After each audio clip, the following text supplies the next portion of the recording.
नमस्कार। भारत और जापान ये सिर्फ दो देश नहीं हैं, बल्कि एशिया के भविष्य को गढ़ने वाली एक जबरदस्त दोस्ती है।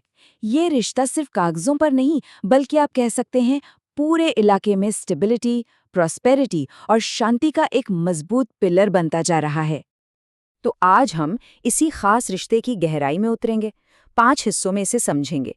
पहले तो देखेंगे कि इसमें नई ताजगी कहाँ से आई है, फिर इसकी ऐतिहासिक जड़ों को टटोलेंगे। इसके बाद सहयोग के वो कौन से पिलर्स हैं जिन पर ये दोस्ती टिकी है, ये देखेंगे। और फिर समझेंगे कि इसका असल में असर क्या हो रहा है और आगे क्या होने वाला है। और हाँ, सबसे ज़रूरी बात, आखिर ये पार्टनरशिप दुनिया के लिए इतनी मायने क्यों रखती है। तो चलिए शुरू करते हैं पहले पॉइंट से। हाल ही में ऐसा क्या हुआ जिसने इस पार्टनरशिप को एक नया, कह सकते हैं, एक नया मोमेंटम दिया है। देखिए, ये टॉपिक एकदम करंट है। अभी हाल ही में 29-30 अगस्त को प्रधानमंत्री मोदी जापान गए थे। और ये विजिट इसलिए भी खास थी क्योंकि जापान के नए प्रधानमंत्री शिगेरो इशिबा के साथ ये उनकी पहले एनुअल समिट थी। तो मतलब एक नए दौर की शुरुआत। और इस समिट का मकसद सिर्फ हाथ मिलाना नहीं था, बल्कि पार्टनरशिप को एक अलग ही लेवल पर ले जाना था। आप फोकस एरियाज देखिए। बात हो रही है इकोनॉमिक सिक्योरिटी की, सेमीकंडक्टर्स की, एआई यानी आर्टिफिशियल इंटेलिजेंस और क्लीन एनर्जी की। मतलब साफ है, फोकस पूरी तरह से फ्यूचर टेक्नोलॉजी और स्ट्रेटेजिक चीजों पर था। अब एक मजेदार बात यह है कि ये जो आज की मॉडर्न पार्टनरशिप दिख रही है ना, इसकी नींव सदियों पुरानी है। चलिए जरा टाइम में पीछे चलते हैं और देखते हैं ये सफर शुरू कहाँ से हुआ। ये कहानी शुरू होती है 6ठी शताब्दी से, जब बौद्ध धर्म भारत से जापान पहुंचा और एक गहरा कल्चरल कनेक्शन बना। फिर बात आती है वर्ल्ड वॉर 2 की, जब जापान ने इंडियन नेशनल आर्मी यानी आईएनए की मदद की। 1952 में जब जापान युद्ध के बाद दोबारा खड़ा हो रहा था, तो भारत उन पहले देशों में से था जिसने उसके साथ पीस ट्रीटी साइन की।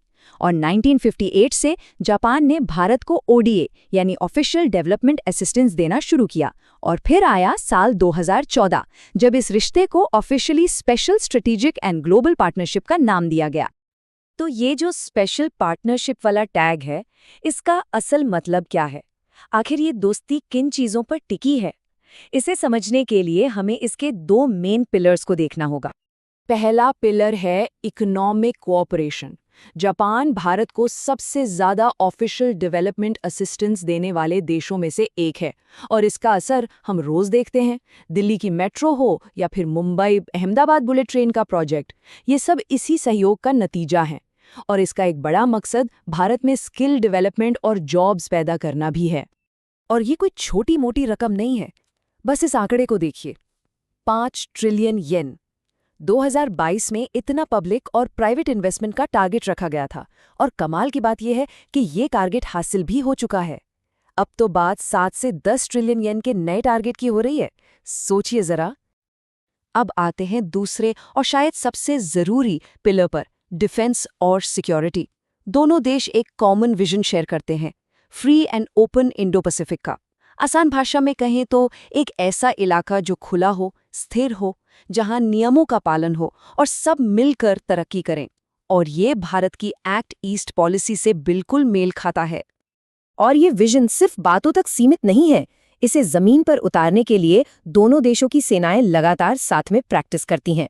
जैसे नेवी के लिए है मालाबार एक्सरसाइज, जिसमें अमेरिका और ऑस्ट्रेलिया भी होते हैं। फिर दोनों देशों के बीच होता है जिमलेक्स मैरीटाइम एक्सरसाइज, और आर्मी के लिए है धर्म गार्जियन। इन सब से होता यह है कि दोनों सेनाओं का तालमेल और भी बेहतर हो जाता है। और ये रिश्ता सिर्फ साथ में ट्रेनिंग करने तक ही नहीं है। 2020 में हुआ ACSA अग्रीमेंट इस भरोसे को और भी गहरा करता है। इस समझौते का मतलब है कि जरूरत पड़ने पर दोनों देशों की सेनाएं एक दूसरे के बेस और सप्लाई का इस्तेमाल कर सकती हैं। ये एक बहुत बड़ा कदम है। तो हमने पिलर्स देख लिए।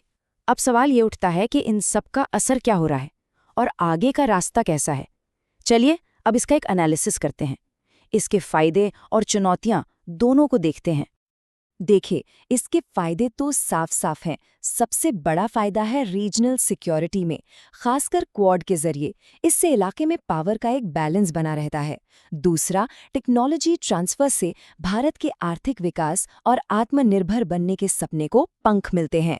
और तीसरा, इससे ऐसी सप्लाई चेन बनती है जो किसी एक देश पर निर्भर ना हो।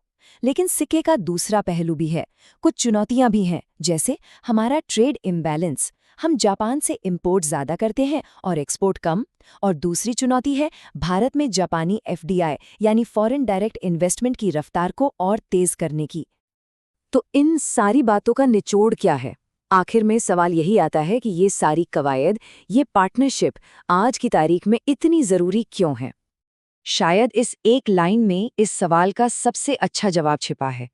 ये रिश्ता सिर्फ भारत या जापान के लिए नहीं, बल्कि पूरे एशिया और इंडो पैसिफिक में स्थिरता, समृद्धि और शांति के लिए एक आधारशिला है, एक कॉर्नरस्टोन।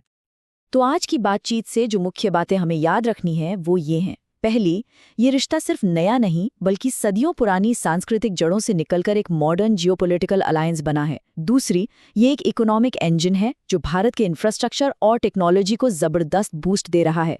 तीसरी, ये इंडो पैसिफिक में सुरक्षा का एक मजबूत लंगर है।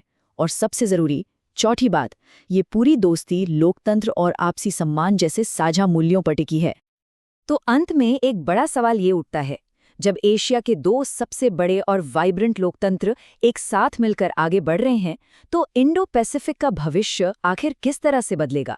ये एक ऐसा सवाल है जिसका जवाब आने वाला वक्त देगा और जिस पर हम सबकी नजरें बनी रहेंगी।